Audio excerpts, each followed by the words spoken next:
On des oreilles, on a tout dit.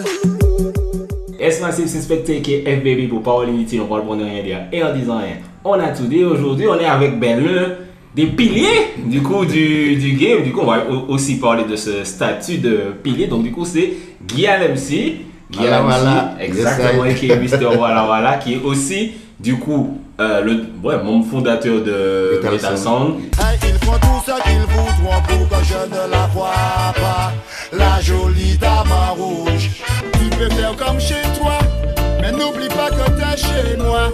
Dans le bon esprit, on t'accueille avec joie.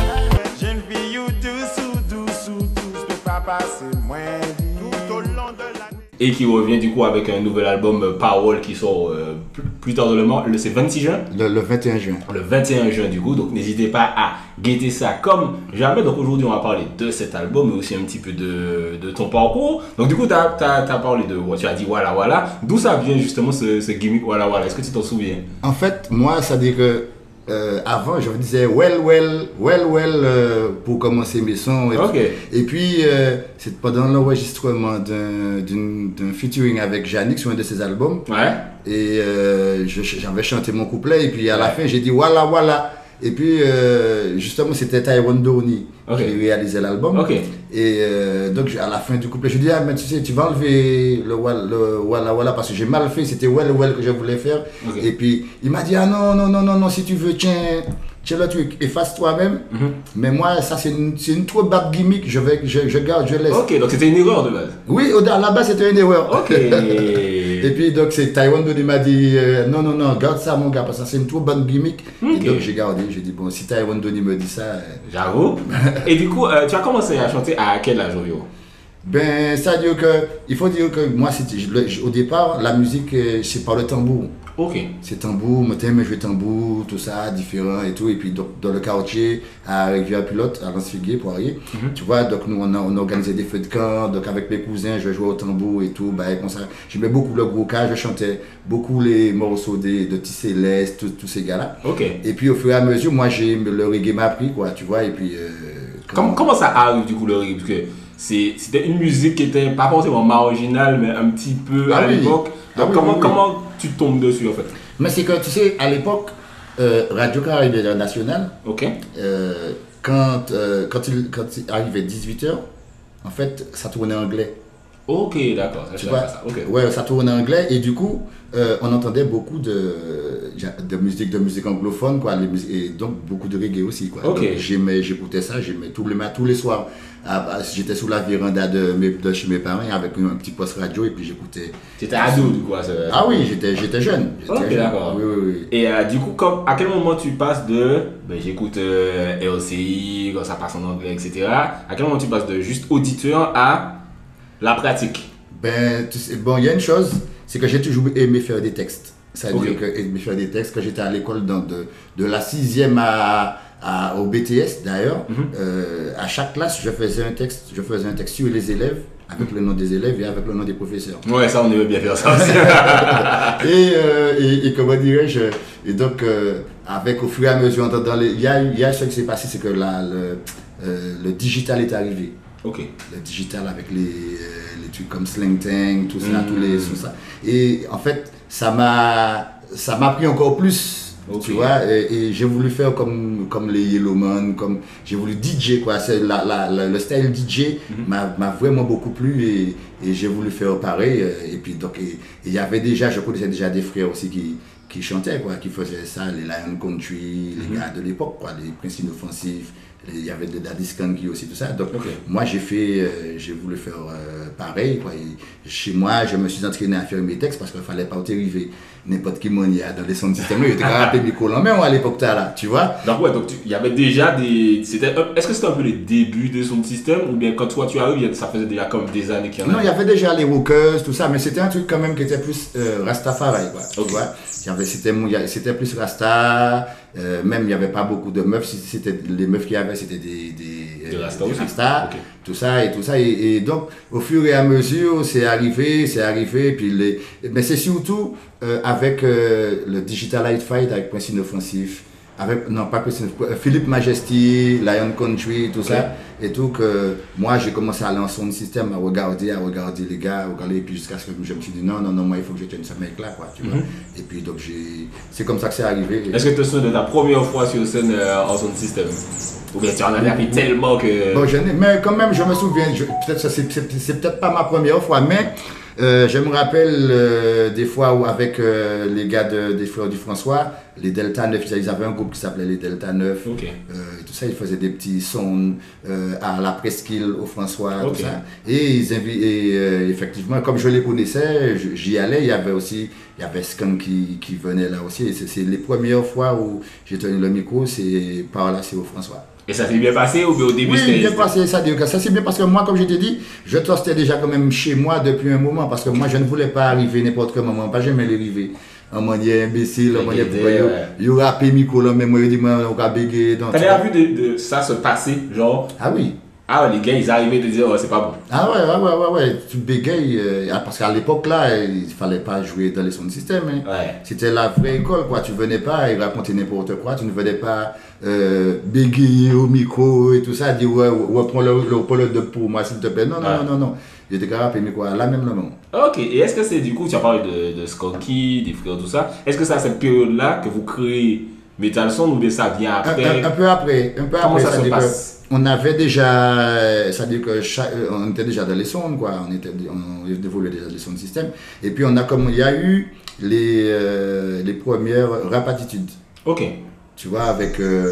D'ailleurs, il y a Jannick qui a chanté sur Rap Attitude. Mais c'est-à-dire que ce qu'on entendait beaucoup, c'était issu de peuple qui a beaucoup souffert. Donc ça, c'est des compiles qui venaient de Paname, ça. De Paname, ouais, voilà. Et donc, nous, on a dit non, mais il faut qu'on monte ce qu'on sait faire aussi, quoi, tu vois. Okay. Et comme on avait un petit coup, on travaillait au Vauclin, chez Pascal Adams, il y avait Skunky, il y avait Mick Michel, il y avait aussi Radical, il y avait même aussi Poupa Mike et tout ça. Et en fait, on commençait à travailler, un petit peu, puisqu'on on travaillait aussi chez Sugar Melody entre-temps.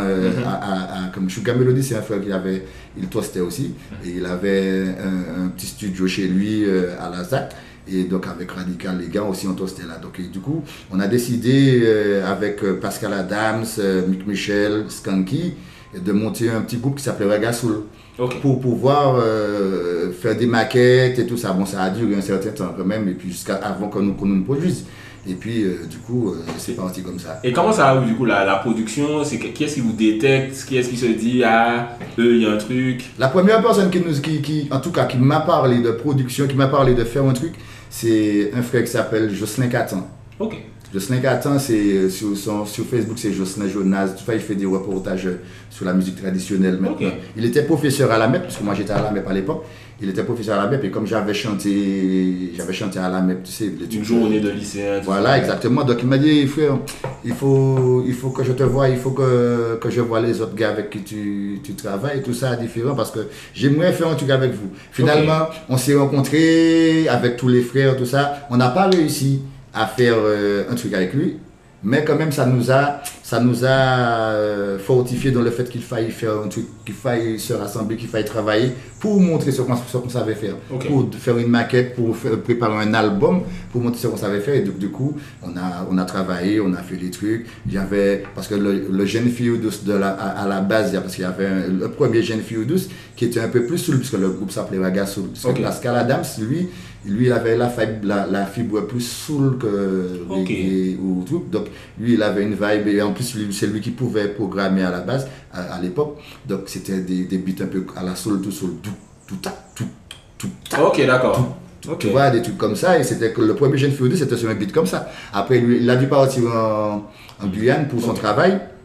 Et du coup, donc on a continué. Et c'est là que, justement, qu'il y a un producteur, quand Pascal Adam s'est parti, un producteur est arrivé, nous a appelé, tout ça, qu'il voulait travailler avec nous. Et tout ça. Donc on a dû changer les parties que Pascal Adam faisait, puisqu'il n'était plus là. Donc c'est Radical qui les a faites, Prince Radical qui les a faites, et puis voilà quoi. Donc alors Prince Radical, pour ceux qui ne savent peut-être pas, c'est lui aussi qui chante. Le chanteur, c'était le chanteur du groupe. Là. Et c'est aussi du coup lui qui a fait l'instru ou l'instru non, l'instru on l'a refait. L'instru on l'a refait et c'est Alik. Okay. Alik qui l'a refait. Alik, du coup, il était dans le groupe aussi. Alik, voilà, ça dit que Alik, en fait, il travaillait avec nous avant. Il travaillait avec nous avant. Et quand je dis qu'il travaillait avec nous avant, c'est quand on faisait des sessions, quand on allait chez Calabash, il faisait 2-3 trucs avec nous. Mais à la base, avec Ragazzoul, il n'était pas avec nous. Ok. Mais c'est quand Pascal est parti, tout ça, donc justement, Skanky a appelé Alik, tout ça, et on a refait le rythme de Jeune Fille douce, presque pratiquement tous les rythmes avec ses boîtes à rythme, puisque à l'époque, c'est pas tout le monde qui avait une boîte à rythme, qui avait des trucs, tout ça différents, donc lui, il avait ça. Et donc, c'est comme ça qu'on a commencé à travailler avec Alik, et qu'Alik a fait partie du groupe, Metal Sound du coup, parce qu'on a changé le nom du groupe. Pourquoi d'ailleurs vous avez changé le nom? Ça a été quoi le processus de décision en fait? Mais parce que, bon, Pascal Adams n'était plus là, et donc, en vrai, la partie soul n'était plus là, quoi. Ok, d'accord. Tu vois ce que je veux dire? Donc, du coup, on a cherché, on a dit, bon, comment, puisque là, je parle là, lorsqu'on a commencé à chercher le nom du groupe, il y a, le producteur nous avait déjà appelé pour nous demander de travailler avec lui, quand il voulait faire un album avec nous, donc du coup, on a cherché un nom qui pouvait rester, quoi, tu vois, et on a dit, bon, Metal Sound, son métal comme de l'or, tout ça, les trucs de l'époque, quoi, tu vois. Et du coup, c'était un producteur de là-bas, un producteur d'ici? Oui, de là-bas, c'était Ritmo Disc, c'était un Antillais, mais qui habitait là-bas. Qui habitait là-bas, ok, d'accord. Ritmo Disc, c'était Monsieur Isseux qui s'appelait. Bon, ça s'est pas bien terminé avec lui, mais... Ah ouais? Non, ça s'est pas bien terminé avec lui, puisque, bon, il faut dire les choses comme elles sont, hein, tu sais. Nous, on venait d'arriver dans le mouvement, on ne connaissait mais vraiment absolument rien du tout. Dans côté business, quoi. Ouais, côté business, on ne connaissait rien du tout. Donc lui-même, il nous a produit. Lorsque l'album est sorti, il nous a donné 500 affiches. Et puis pendant 6 mois, on n'a pas eu de nouvelles de lui, aucune nouvelle, tout ça, jusqu'à ce que des personnes étaient intéressées à nous faire monter, chanter en concert, faire des concerts et tout ça. Et du coup, comme c'était une maison de disques que eux ils connaissaient un peu, donc c'était Déclic Communication, donc lui il s'est dit ah non, ces gars-là il faut qu'on leur fasse faire un contrat, il faut qu'on leur fasse signer un contrat pour qu'ils ne nous échappent pas, quoi, tu vois. Ouais. Et donc du coup, nous on a refusé, on a dit non, ben, ça fait 6 mois qu'on essaie de t'avoir, qu'on t'a dit qu'il faut qu'on signe un contrat, tout ça, différent, tu ne veux pas. Il nous a parlé de Jean-Michel Jean-Louis, regarde le morceau de Jean-Michel Jean-Louis, tu sais, profiter. Il a dit ouais, tout ça, regardez ce morceau-là, ça n'a rien rapporté, tout ça, patiti. Il nous a donné un tas d'exemples de pourquoi il ne voulait pas signer de contrat avec nous. Okay. C'était de l'arnaque, simplement. Okay. Tu vois, et du coup, finalement, heureusement on avait Alik, parce qu'Alik, lui, il ne fait pas que de la musique, il ne faisait pas que de la musique. Lui, Alik, il était déjà cadre dans une société d'assurance. Donc, il était déjà habitué avec les contrats et tout ça. Donc, il nous a dit, bon, les gars, on va signer le contrat, mais on va mettre une phrase qui va rendre le contrat caduc. Tout ça. Donc, comme ça, lui-même, monsieur, il va pouvoir nous donner notre argent. Et comme ça, on va pouvoir monter, faire nos concerts et tout ça. Donc, du coup, c'est ce qui s'est passé. Et puis, au fur et à mesure, le truc s'est dégradé avec Isseux, puisque, en fait, ils font je pense qu'il y a eu plein de CD de fabriqués dont la SACEM n'était pas au courant, quoi. Il y a plein de choses comme ça, tu vois. Puisque, bon, quand certaines personnes qui vendent des disques nous disaient, les gars, vous avez dû vendre au moins 70 000 disques. Tu vois, l'autre disait qu'il en avait fait 10 000, quoi, tu vois. Donc, ok.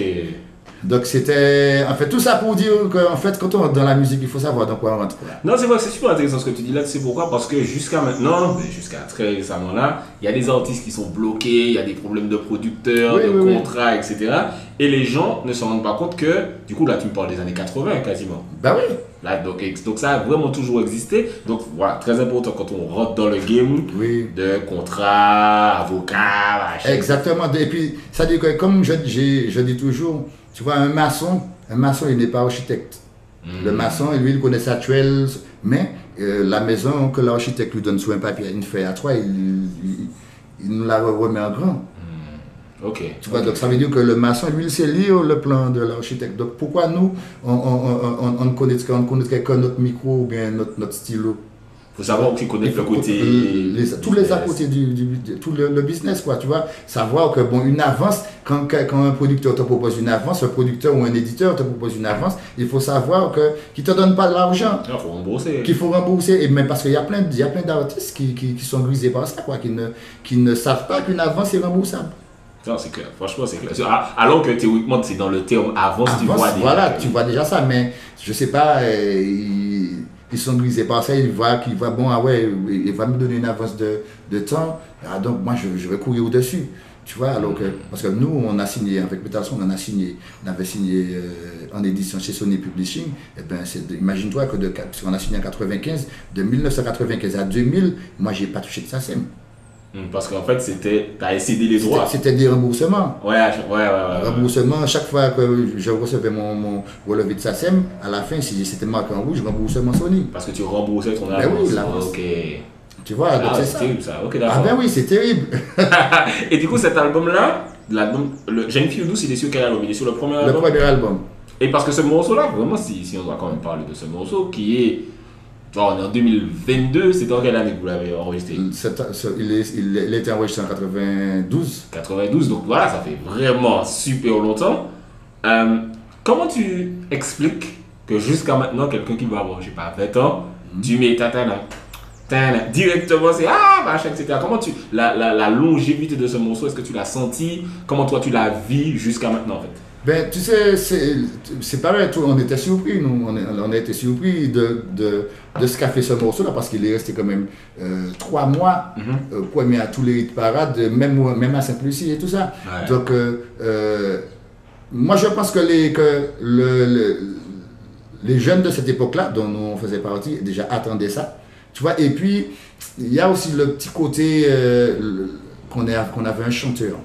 Super important ça, ouais. Tu vois, on avait un chanteur avec nous, tu vois, ce qui permettait aux plus âgés d'avoir un œil sur ce qu'on faisait, parce que il y avait tu sais, les gens ils aimaient toujours entendre un chanteur. Oui, c'est clair. Surtout moi je suis DJ, moi je préfère entendre un chanteur, quoi. J'aime bien quand j'entends un gars chante. Tu vois, surtout qu'il a Radical, du coup, il a vraiment une voix particulière. Oui, avec plein d'émotions dedans, tu vois. Parce que même sur alors il y a Jeune Fille Douce et Outre-Gène, c'est la même pareil. Ouais, pareil, c'est le même esprit, mais c'est pareil, tu vois, il a déchiré Outre-Gène aussi, quoi, tu vois. Ouais, non, mais clairement, parce que Metal Sound, aussi, il faut parler de, comment te dire, le statut que vous avez. C'est-à-dire que, par exemple, il a un lyrics où il dit, premier mic, moi, je suis bien en métal. Il y a plein de, quand tu cites les foundations, on te dit Metal Sound, Roughneck, Striker, Yannick, tu vois, c'est toujours les mêmes noms qui reviennent. Comment tu vis ce statut-là un peu? Peut-être que tu vois le grand public, il va peut-être pas comprendre, etc. Mais les chanteurs même, Metal Sound, c'est pilier iconique. Comment tu vis ça, toi? Ah non, moi je vis ça. Franchement, moi je te dis, pour moi, je ne me sens pas pilier de quoi que ce soit. Ah ouais, toi parce que quand on t'appelle Foundation, est-ce que tu te considères Foundation ou tu te dis bon, c'est flatteur même? Mais il y en avait avant moi. Tu vois, parce que les Lion Country et tout ça aussi, ce sont des foundations pour moi, quoi. Ça dit que il y en avait même les Razizeb, il y avait plein de trucs avant moi. Mais parce que le mouvement c'est comme une roue, tu vois ce que je veux te dire, c'est comme une roue. Pour que ça avance, il faut que la roue tourne. Donc le point qui est en haut, pour que là où avance, il faut qu'à un moment donné, il arrive en bas et qu'il y ait un autre point qui soit en haut. Okay. Tu vois, et que pour moi, à un moment donné, à partir du moment où le truc qu'il y a, c'est il faut respecter l'autre comme l'autre doit te respecter, quoi. Ça veut dire que la personne, le gars, il peut avoir commencé à chanter 20 ans après moi. Mais que le gars, il fait du bon travail. Tu vois ce que je veux dire? Moi, je veux le respecter et je ne vais pas exiger de lui. Tu vois, ça veut dire que bon, il faut qu'il me respecte, mais tu sais, il y a des fois les plus âgés, les plus exigent des fois trop de respect, tu vois. Il faut que le respect soit mutuel, moi c'est comme ça que je vis. Moi c'est comme ça que je prends les choses. La musique doit être un partage. La musique doit être vécu à plusieurs, tout seul. Quand tu fais un truc tout seul, moi je sais pas si c'est aussi bien que quand tu as un peu la vie de tout le monde, quand tu fais un truc avec tout un groupe, avec partage, tout, tu vois, avec même tes potes, même s'ils sont pas chanteurs ou quoi, mais s'ils te donnent une vibe, te disent ah ouais ça bien, ça tu vois, je veux dire tout. Mais pour moi c'est ça. Et le jeune qui arrive, tu vois, si le regarde comment qu'elle a lâché des chiens ou ça, tu vois, je vais te dire est-ce qu'on va, ou bien même Meryl, moi, mais je suis content.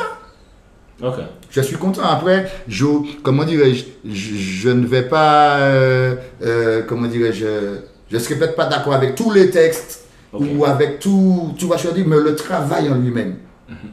Tu vois, c'est ce qui est important, le travail en lui-même. Comment la personne même mène sa carrière. Puisque, tu vois, moi, c'est ce que... Parce que moi aussi, j'ai eu une carrière à mener. Jusqu'à maintenant, je me bats avec la mienne, tu vois. Quand je vois un jeune qui réussit à faire plus que nous, ce que nous, on a fait, mais je trouve ça bad parce que ça veut dire que le truc, il avance. Oui, et puis surtout qu'ils ont construit sur ce que vous... Ce que nous, on a fait aussi. Et tu disais justement un truc important, c'est qu'avant vous, il y avait déjà eu des gens. Et pourquoi tu penses que votre période à vous a été peut-être plus retenue par le grand public? Est-ce que c'était le moment de l'explosion du reggae dancehall? Qu'est-ce qui a fait que Metal Sound c'est vraiment resté comme un nom? Oui, mais regarde, t'as vu, je t'ai dit que le truc est sorti en 92. Nous sommes en 2022. Ouais.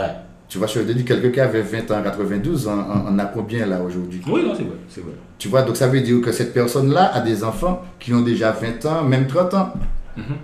Tu comprends? Donc, ça veut dire que à 20 ans, elle écoutait Metal Sound, MC Janik, tout ça, elle faisait à ses enfants écouter. Et ses enfants ont grandi aussi avec ça. C'est pour ça. Et puis bon, c'est vrai qu'on a été parmi les premiers à sortir, à faire des albums. Parce que lorsqu'on a fait notre album, Metal Sound, il y avait quoi? Il y avait déjà Dadia et Don Miguel et Janik qui avait fait des trucs. Ok, donc vous étiez quand même parmi les premiers commercialisés. Voilà, exactement. Okay. Tu vois, donc je pense que de là, c'était pas un peu plus facile, puisque ça a été difficile de nous faire produire, de sortir les trucs. Mais, tu vois, une fois sorti, il n'y avait pas énormément de choses non plus. Okay. Donc, au niveau des radios, des trucs, la concurrence n'était pas si... Ouais, je vois ce que tu veux dire. Et donc, ça, c'est votre premier album, donc années 90, 92. Ouais, 92, c'est sorti en 92. Vous avez fait combien d'albums en groupe? Metal Sound, on a fait 3 albums et un petit best-of. Ok, et du coup, tout ça, c'est dans les années 90, c'est bon? Ouais, ça veut dire que le premier est sorti en 92, le deuxième en 94 avec Joue pas avec le crack, tout ça. Et le troisième en 96 avec DJ Autop et tout ça. Ok, d'accord. Et du coup, quel bilan vous faites du coup de l'épopée entre guillemets Metal Sound? Est-ce que c'est positif? Ah oui, non mais franchement, c'est très très très positif. Pour moi, c'est très positif, l'épopée Metal Sound, tout ça et tout. Après, tu sais, comme je t'ai dit, il y a plein de choses qui ont fait que, bon, qui font qu'à un moment donné, nous sommes obligés d'arrêter des collaborations, quoi. Tu vois, il y a plein de choses de la vie. Par exemple, regarde, Radical, il avait dû partir à La Réunion. Okay. On était chacun, moi j'étais en France, Skanky lui était resté ici, c'était plus difficile de faire un album comme ça. Mais pourquoi justement? Alors, c'est une question intéressante parce que sur ce moment-là, vous êtes quand même, je pense, l'un des deux groupes. Il y a vous et Roughneck qui avaient vraiment le plus de succès. Donc pourquoi, justement, Janik aussi, MC Janik. Et MC Janik aussi, effectivement. Pourquoi se dire, on se sépare entre guillemets, même si c'est géographiquement, est-ce que c'était vraiment des obligations ou bien est-ce que vous ne voyez pas la musique à ce moment-là comme une carrière durable? Non, je pense que tu sais, la vie, il y a le paramètre, la vie. Tu vois, je peux te dire, bon, après, ça peut être par rapport à une chou, parce que moi, je suis parti en France parce que à un moment donné, moi, j'avais besoin de rejoindre ma femme, ma Ok. C'est pour ça que je suis parti en France. Lui, Radical, il est parti à La Réunion, un peu pareil, quoi. Tu vois, je peux te dire. Donc, puisqu'à un moment donné, tu vois, on font la vie, on combien de Donc, il dit, c'est femme qui brisait Metal Sound. mais c'est pas femme qui brisait Metal Sound, c'est-à-dire que c'est nous-mêmes, on a fait nos choix de vie, quoi. Tu vois, et puis au fur et à mesure, le temps passe. Parce qu'effectivement, il y a une chose, c'est qu'on n'a jamais fait un album, on n'avait jamais fait d'album en étant chacun sur des terres différentes. Ouais, nous, voilà, ça veut dire que nous, on travaillait tous nos textes, tous nos trucs ensemble.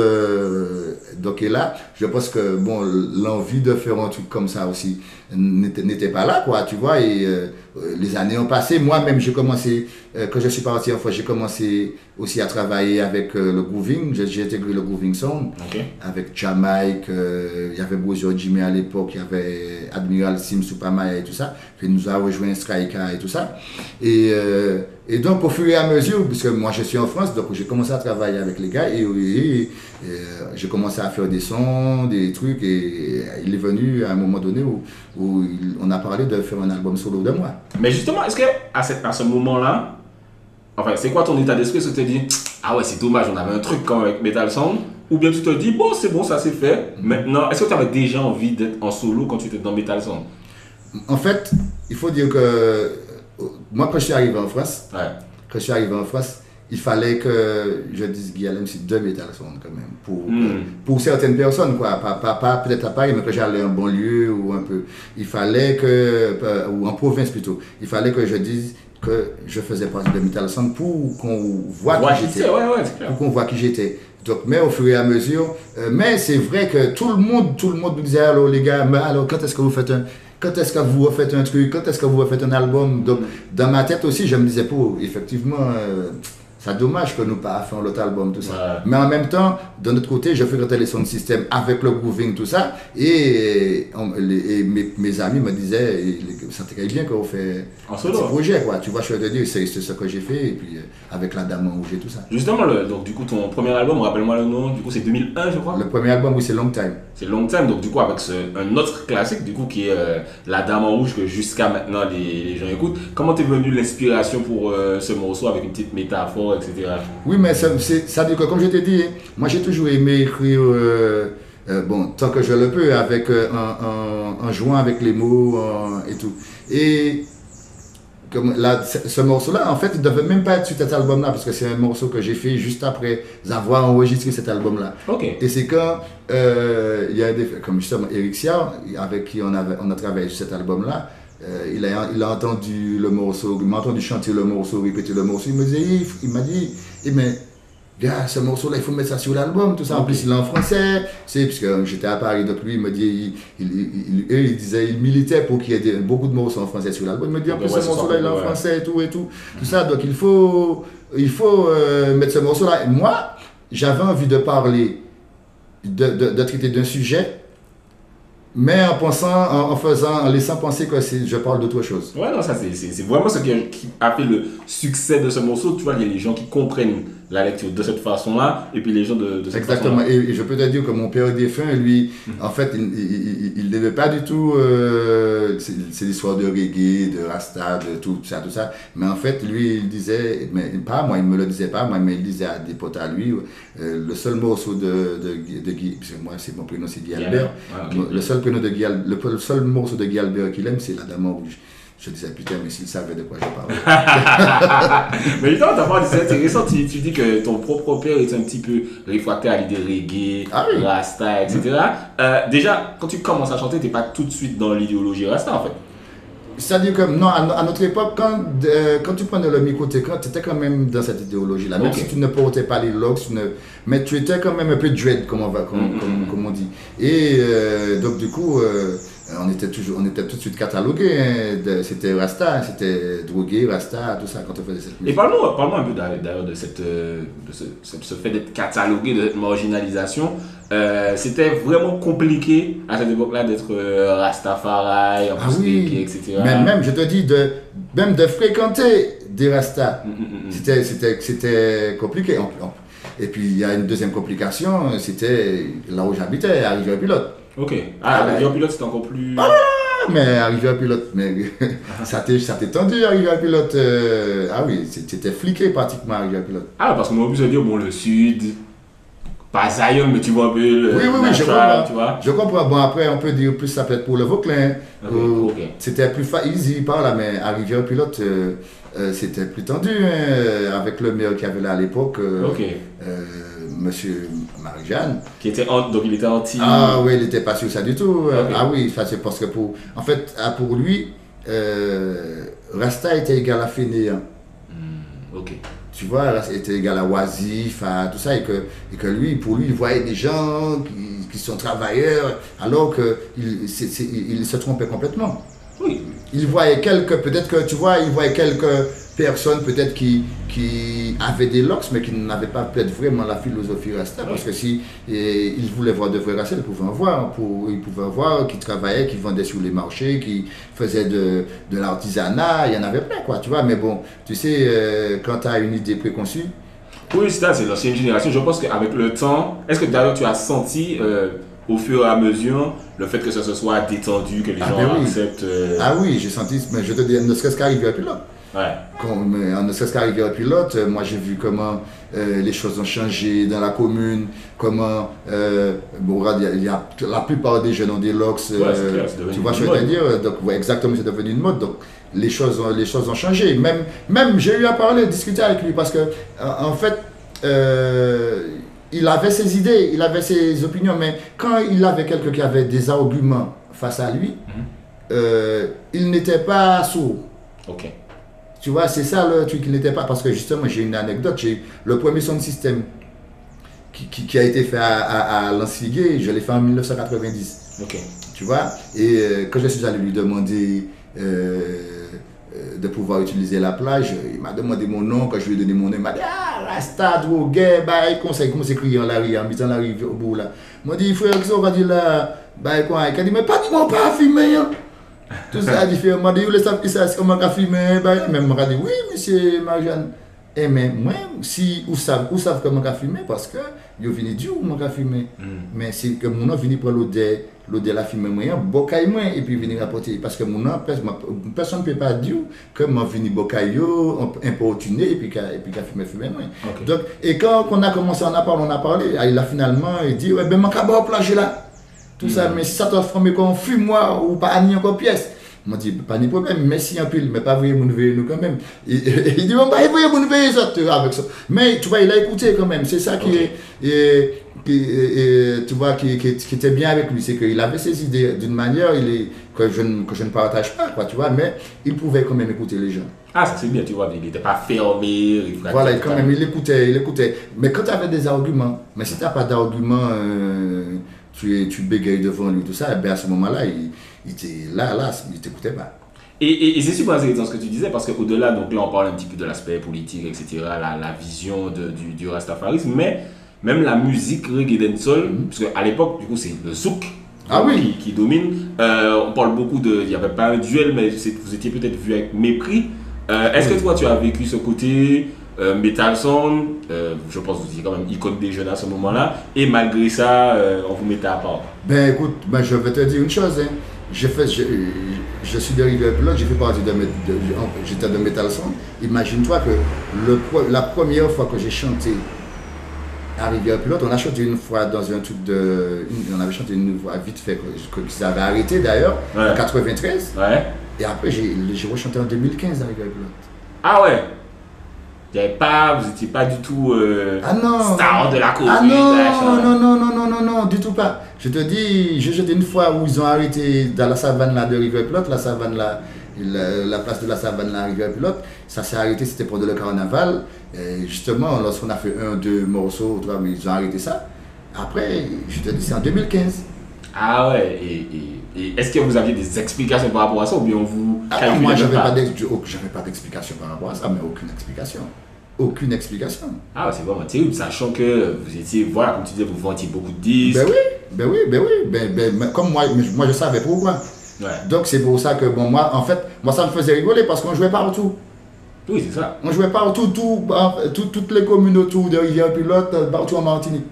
Okay. Tu vois? Ben après, aujourd'hui, ça a changé, c'est déjà béni. Et du coup, tu as sorti plusieurs albums en groupe, plusieurs albums en solo. Je crois que tu en as fait 6 en solo environ. En solo, ouais, celui-là c'est le 6e. Celui-là, ce sera le 6e. Je parlais avec Yanis Odua de la diffusion des artistes locaux dans les médias.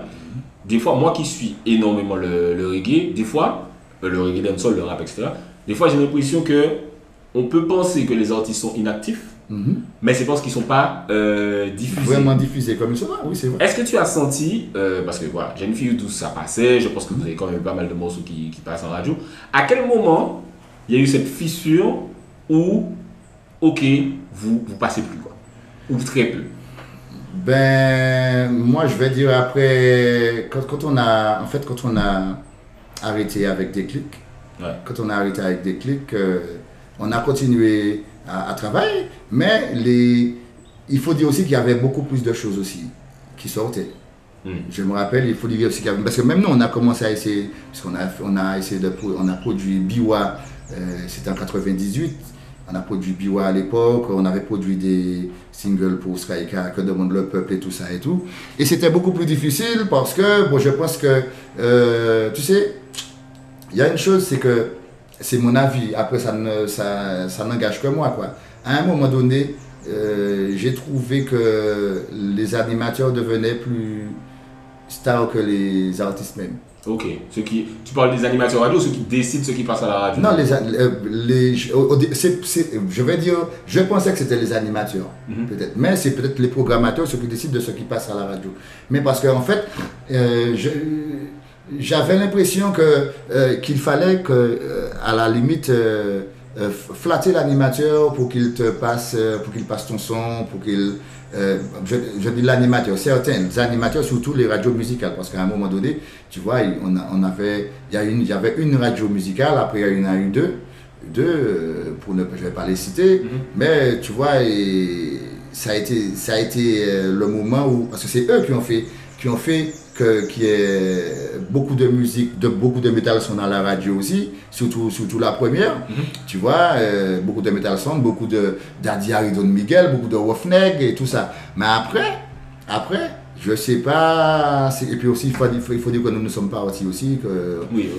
mais qu'il y a eu un truc où c'était assez sélectif, où c'était, je vais pas dire de petits copains, quoi, tu vois ce que je veux dire, je vais pas dire parce que, tu sais, moi je suis pour celui, je suis plus pour dire, il ne me passe pas ni problème, mais je refais un autre truc, je vais lui ramener, tu vois comment ça, moi je suis, c'est comme ça que je suis, je vais pas dire, ah ouais, mais c'est pas les passer moi, et puis je baisse les bois, tu vois, mais j'ai senti que c'était quand même beaucoup plus difficile, on te parlait de comité d'écoute, si alors que, à l'époque du premier, deuxième, troisième, il n'y avait pas cette histoire de comité d'écoute, différent et tout.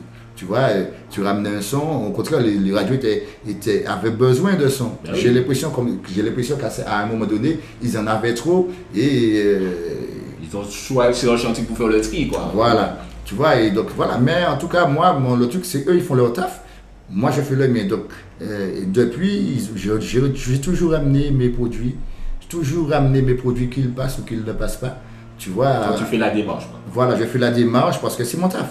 Non, c'est clair. Et justement, en parlant de diffusion, j'ai l'impression en tout cas c'est comme ça que moi je l'ai vécu.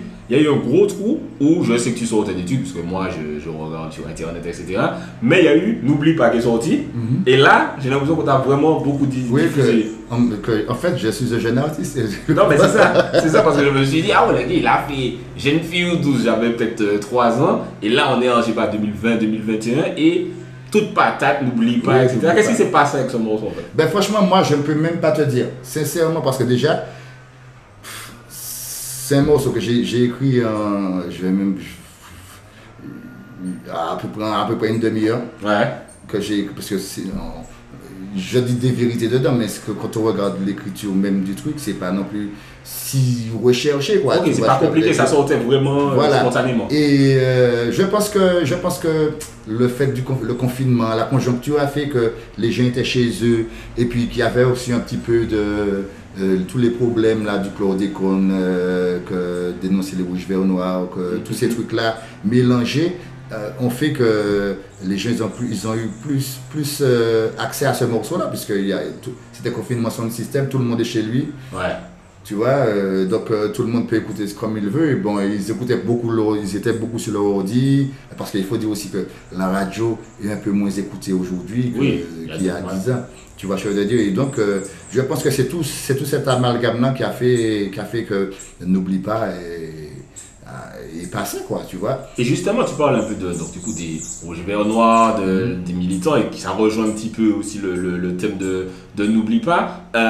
Qu'est-ce que ça t'inspire du coup, tout ce mouvement social qu'il y a depuis 2-3 ans? Toi qui as, je pense, toujours été un artiste plus ou moins militant, mais là, par exemple, j'ai écouté l'album avant qu'il sorte, et je retrouve vraiment encore plus peut-être ce côté, voilà, tu dénonces les Bitchia, les militants, tu parles de Kezia, tu parles de pas mal de trucs dans l'album.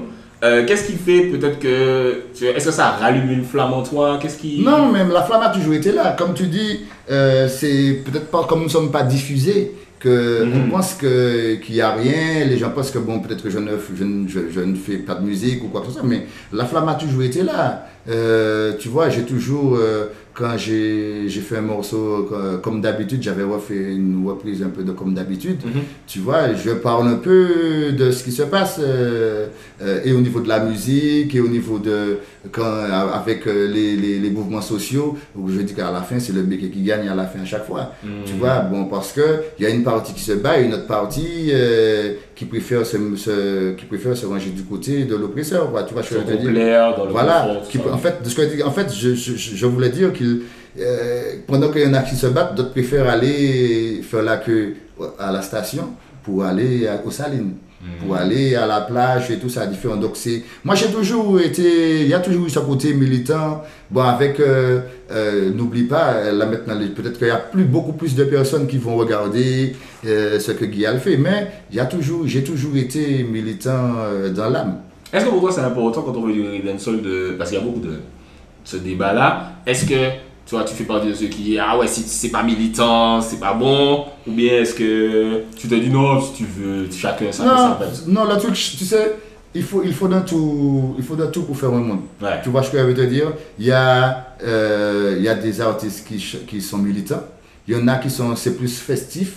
Mais c'est de la musique, hein. De toute façon nous ne sommes pas des conférenciers, nous ne sommes pas des hommes politiques, nous sommes des artistes, quoi, tu vois. Donc on chante pour amuser les gens, on chante pour divertir les gens, et puis certains comme moi, comme d'autres, on aime placer des messages qu'on aimerait que le public entende. Mais à la base, la musique est faite pour divertir les gens, tu vois. Est-ce que d'ailleurs, c'est un débat que j'ai souvent, est-ce que tu ressens, pas maintenant, mais à l'époque où tu étais vraiment, tu sais, bétal, etc., est-ce que tu ressentais une responsabilité? Tu te disais, je suis responsable du public, entre guillemets, qui m'écoute. Moi, je disais plus que je suis responsable des jeunes, des plus jeunes qui viennent, qui arrivent. Ok. Tu vois ce que je veux dire? Parce que bon, il y en a qui nous écoutent, mais tu sais, je te donne un exemple. Lorsqu'on a sorti Je joue pas avec le crack, ouais. Tu vois, ben, il y a un gars, il y a un frère, c'est un junkie. Ouais. Il vient me voir, il me dit, frère, ah ouais, moi, là bien, non, franchement, faut qu'on baille au son comme ça, moi, là bien, moi, là bon, frère. Mais il me dit, mais moi, je la trop. Moi, pas ça côté, moi, pas ça suivre le message là. Mais il me dit, il sait que le message est bon pour ceux qui viennent, quoi, tu vois. Donc, ça veut dire que ceux qui sont déjà, qui ont notre âge, qui sont plus âgés, il n'y a pas de souci, ils vont écouter, ils vont prendre le message. Mais moi, j'espère que les plus jeunes vont check plus le message parce que c'est eux qui viennent après, quoi, tu vois. Ouais, est-ce que tu penses que la musique influence, du coup? Ben oui, la musique influence. Mais tu vois, il y a un débat, des fois, il y a un débat qui dit, par exemple, surtout au niveau de la violence, au niveau des tout ça. Mais bon, aujourd'hui, la musique est beaucoup plus accompagnée d'images que dans les années 80, tu vois. Et donc, il y a même des fois, tu vois, des clips avec des images qui n'ont rien à voir avec le son, le texte en vrai. Donc, moi, des fois, c'est plus ça que je dénonce. Ok. Tu vois, d'essayer de vouloir mettre le truc dans une batte-boilerie ou le porter à un level qu'il n'est pas. Tu vois ce que je veux te dire? Et c'est ça qu'il faut qu'on soit vrai. Ok. Ouais. Il faut qu'on soit vrai, parce qu'effectivement, tu sais, Batman, tu chantes Batman, batte-boilerie. C'est ta vie. Tu vois ce que je veux te dire? C'est ta vie. Ben, je veux te dire, bon, moi, c'est pas mon truc, mais tu fais ce que tu aimes faire. Tu es authentique, en vrai. Voilà, tu es authentique. Tu vois, mais quand c'est pas ta vie et tu veux chanter les trucs de bad boy, ou sinon, quand tu sais, t'as ta meuf là, ou tu essaies de draguer une meuf ou deux meufs, et puis tu chantes comme si toi tu manges toutes les choux de la Martinique ou de la terre, tout ça différent. Moi, je sais pas trop sur ça. Ok, d'accord. Et c'est intéressant parce que tu parlais du coup d'influence sur les jeunes, etc. Et du coup, c'est très, très drôle parce que j'ai reçu ton fils avant de te recevoir toi. Donc, du coup, Tieka qui a sorti un projet l'année dernière, il me semble. Et est-ce que tu lui donnes des conseils sur sa musique? Est-ce que tu suis sa musique? Quand il t'a dit qu'il voulait chanter, est-ce que tu étais en mode ah, mais non, tu retournes dans cette galère-là aussi? Non. Chaque personne, tu sais, il faut qu'il vive sa vie, quoi. Il faut qu'il tente ses expériences. Regarde la preuve, il a commencé à toaster, il faisait des trucs et lorsqu'il a commencé à faire du trap, moi je lui ai dit bon, pas de problème, tu vois. Ouais. Bon après, c'est vrai qu'on s'est peut-être bon je vais pas dire, on s'est frictionné, on s'est accroché un petit peu sur certaines phrases de ses lyrics ou tout ça différent, tu vois, parce que moi je lui dis, comme je lui dis, moi, il y a des choses que je ne produis pas. Même si, tu vois, je veux dire, si c'est quelqu'un qui te produit, si une autre personne te produit, tu chantes ça c'est toi et l'autre personne, tu vois. Mais si c'est Guy MC qui produit le truc, ça, tu vas pas chanter ça. Ah ouais, ok, d'accord. Ah oui, si c'est Guy MC qui produit, toi, tu vas... Parce que, et c'est pas que toi, mon fils, hein. C'est tous les chanteurs en général, tu peux pas... Voilà, ça veut dire que tu vas pas me venir chanter, quel que soit le chanteur que tu es, ah oui, moi quand il prend 45 mois, péter en l'or, ou bien sinon, ah oui, c'est pas moi, tu vois, un truc, ah oui, moi quand il caloupe à météo à l'échelle, comme ça, non.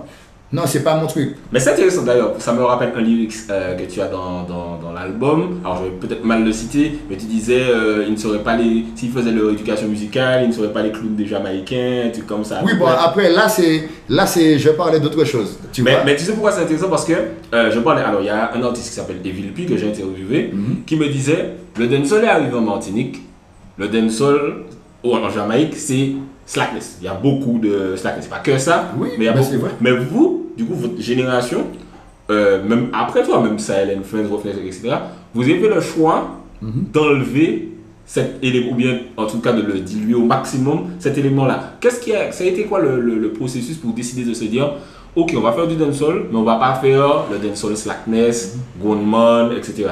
Non, mais parce qu'on vit en Martinique. Mais ça existe aussi en Martinique. Mais ça existe, mais c'est arrivé après. Ok. Mais écoute, je me rappelle le préservatif de Skunky. Ok. Préservatif de Skunky, il y a certains Rasta qui considéraient ça comme du slack. Alors c'est un message positif en vrai.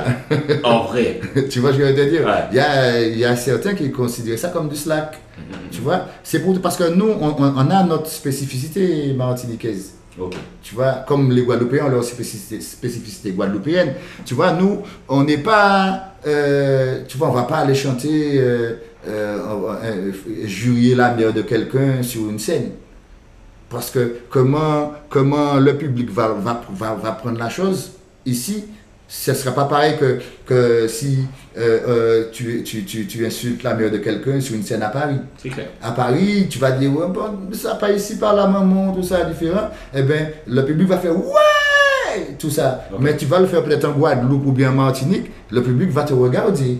Parce qu'il sera choqué que tu vois ce que je veux dire. Et nous, en fait, à la base, effectivement, il y a le man depuis l'autre. Il y a le man là, tu sais, c'est cela qu'il y a le man de café. Oui, il y a le man Shabab. Tu vois ce que je veux dire, c'est ben oui. Mais nous, on avait, et puis comme je t'ai dit tout à l'heure, quand on commençait à toaster, nous, on était quand même un peu duet, un peu plus vers les Rastas. Donc, on ne se voyait pas chanter du slackness. Ok.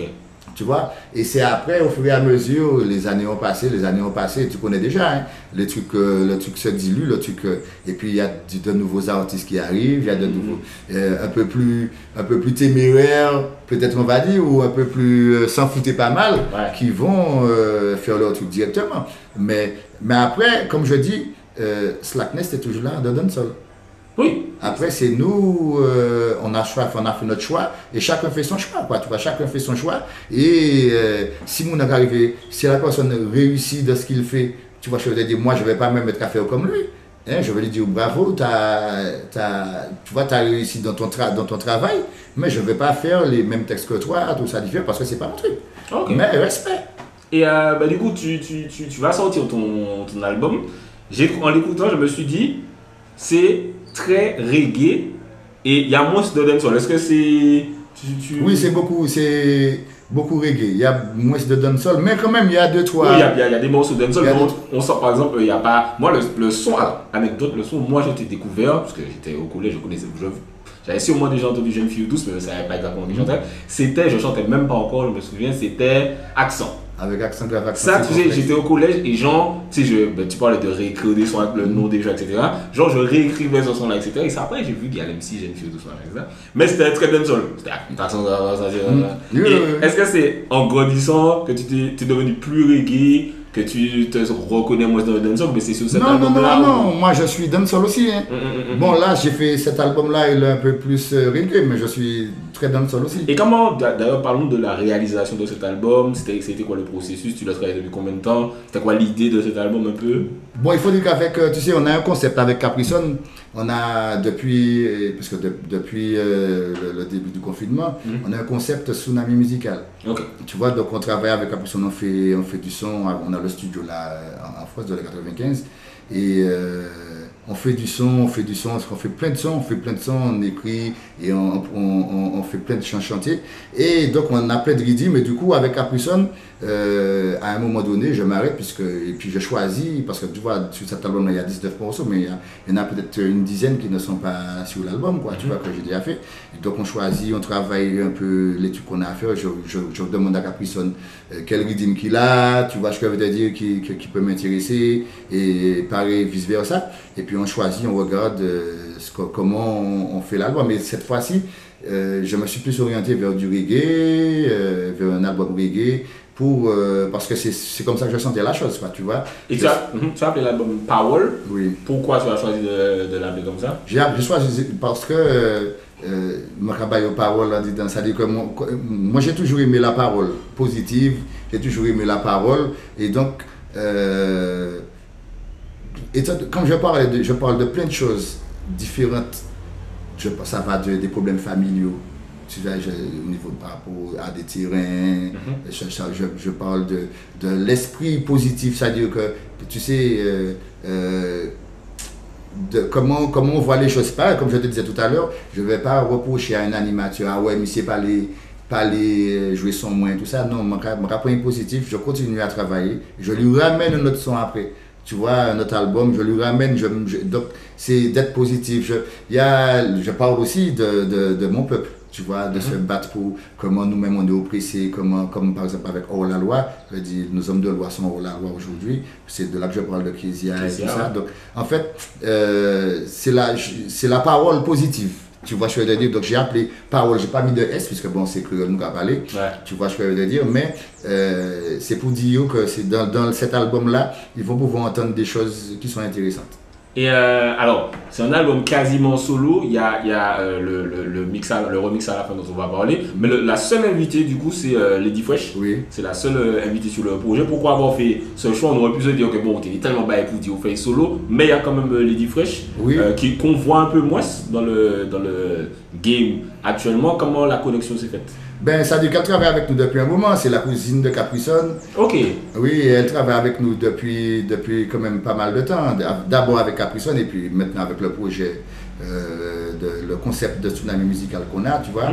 Et donc du coup, parce que le morceau en question, il parle de sujets d'actualité, parce qu'on a les femmes et les hommes, depuis, comme dit mon père défunt, depuis Maxi Dantin jusqu'à aujourd'hui, tu vois, on n'a jamais vraiment réussi à se comprendre, quoi. Tu vois ce que je veux te dire, l'amour homme-femme, des fois, c'est un truc, comment dire, exclusif, c'est un truc qui est prenant des fois. Et donc, pour moi, c'était bien justement de traiter ce sujet-là avec une femme. Ok, d'accord, donc tu as pensé à sur le morceau. Oui. Et il y a le morceau Matinique, qui, alors ça sonne un peu comme moi je l'écoute. Ça peut être un single, ça peut être un morceau qui peut parler à un maximum de gens. Est-ce que c'est pour ça que, alors ça fait un remix du coup, où il y a beaucoup d'invités, donc il y a Taiji, il y a Streka, il y a Sahel dessus, me semble. Non, il n'y a pas Sahel, il y a Plin. Il y a Yanis, il y a Plin, Yanis Odua, il y a Plin, il y a Lieutenant. Voilà, il y a énormément d'artistes dessus. Qu'est-ce qui t'a inspiré ce concept? Ben en fait, moi, quand j'ai fait écouter, parce que justement, j'ai fait écouter à Seb One Life. Ok, celui qui fait les clips là? Ouais, celui qui fait les clips. Je lui ai fait écouter, parce que justement, c'est lui qui clippe le morceau Matinique. Et il m'a dit, frère, ça serait bien si tu faisais un truc un truc dans lequel tu associais un peu de plus jeunes et des gars de ta génération. parce qu'il y a même ton fils sur le morceau. Oui, et des gars de ta génération. Mais en fait, à la base, je voulais faire un truc comme ça, mais j'avais pas médité parce que je voulais faire un truc avec peut-être inviter 2 personnes. Mais quand je l'ai écouté, comme je t'ai dit, moi j'écoute tous les plus jeunes, ce qu'on me dit. Tu vois, donc j'ai réfléchi à ce qu'il m'a dit et je me suis dit ça peut être une bonne idée. Et du coup, j'ai commencé à appeler les frères et les sœurs. Et tout le monde m'a dit, ah bon, pas de problème, tout ça différent. Et puis au fur et à mesure, je suis arrivé à au moins 20 artistes invités. Et ça a pris du temps à faire ou bien ça allait quand même assez vite? Franchement, ça allait assez vite. Pour le nombre de personnes qu'il y a dessus, ça allait assez vite. Ça allait assez vite quand même.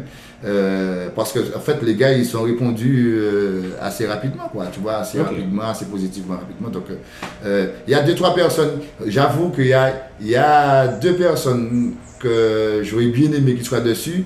Ben bon, ça ne pouvait pas se faire. Tu vois, je veux te dire, il y avait la première personne, c'est Kalash. Tu vois, ça ne pouvait pas se faire. Donc, parce que bon, le gars, il a plein de choses à faire aussi. Ouais, je suppose. Et puis, il y a la deuxième personne que j'espérais pouvoir mettre dessus aussi, c'est Meryl. Tu vois, mais bon, ça ne pouvait pas se faire non plus. Tu vois, donc, mais bon. Mais il y a quand même, beaucoup d'artistes. Oui, non, mais en tout cas, c'est aucun reproche, parce que bon, tu connais déjà, je connais les situations un peu de chacun, tu vois, je vais te dire. Donc, je sais que si ça pouvait se faire, ça serait fait. Non, clairement. Et du coup, l'album sort, on rappelle, le 21 juin. Le 21 juin, n'hésitez pas à check ça. Pour finir, est-ce que si. Alors, moi, j'aime bien demander aux artistes qui ont une longue carrière de me donner leur meilleur souvenir d'artiste et puis le pire souvenir, le souvenir où tu t'es dit, ah là, putain, ce jour-là, c'était vraiment d'event time. Alors, tu peux commencer par celui que tu veux, le meilleur. Bon, le meilleur, franchement, moi, tous mes souvenirs, de tous mes bons souvenirs, moi je vais me rappeler de Kawikera en folie. Il y avait un concert qui s'appelait, ça se faisait à Port-Louis. C'était un grand concert qui se faisait à Port-Louis. Je me rappelle le premier Kawikera en folie. Il y avait, il devait y avoir au moins 40 000 personnes sur la plage de Port-Louis. C'était en quelle année? C'était en 95 ou 94. Un truc comme ça, c'était Kawikera en folie. Mais je te dis, sur la plage de Port-Louis, c'était du monde à perte de vue. C'est la première fois que je voyais autant de monde devant moi comme ça. Autant de monde. Et puis en plus, comme on avait déchiré ça aussi. C'est votre grosse période du coup. Tu vois, donc ça c'est un souvenir que je garde tout le temps en moi. Et comme pire souvenir, c'est vrai qu'il y en a 2-3 quand même, c'est plutôt des rapports avec la production, quoi. La production, tu sais, je vais retourner à notre premier album où ça s'est terminé pas trop bien avec le producteur, quoi, tu vois. Et ça, et justement, c'est ça qui m'a fortifié dans le fait qu'il faut que je connaisse mes affaires, que je connaisse un peu. Tu produis toi-même, quoi, en fait. Oui, je produis, mais il faut que, comme je dis, qu'il faut connaître ces trucs. C'est-à-dire que, parce que tu sais, tu peux produire quelque chose et puis tu vas signer un contrat de licence, quoi, tu vois. Et puis dans le contrat de licence, il y a peut-être marqué en petit, tu sais pas, on te parle de droit voisin. Tu sais pas, toi, tu sais pas. Oui, le licencié s'engage à céder ses droits voisins, tout ça et tout. Mais tes droits voisins, c'est toi le producteur, c'est toi qui as payé pour la prod. Les droits voisins, c'est une espèce de SACEM des producteurs. Tu vois, donc quand tu vas donner tes droits voisins à quelqu'un avec qui tu as signé une licence, tu te fous le doigt dans l'œil. Tu t'arnaques toi-même, quoi, tu vois. Donc, en fait, il y a plein de petits trucs comme ça qu'il faut connaître, quoi, tu vois. Et tous ces déboires-là m'ont permis d'aller chercher ça, même au niveau des éditions aussi, tu vois. Ne pas signer parce qu'on te dit, bon, voilà, je te donne 3 000 euros, 4 000 euros, même 10 000 euros d'avance, tout ça, de ne pas sauter dessus parce qu'il y a quelque chose derrière, quoi, tu vois.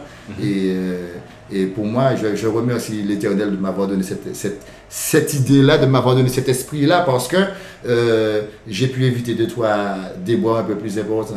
En tout cas, gros big up à Gal MC, Metal Sound, long carrière. Donc pour moi je dis Foundation, peut-être que lui il se dit bon Foundation machin.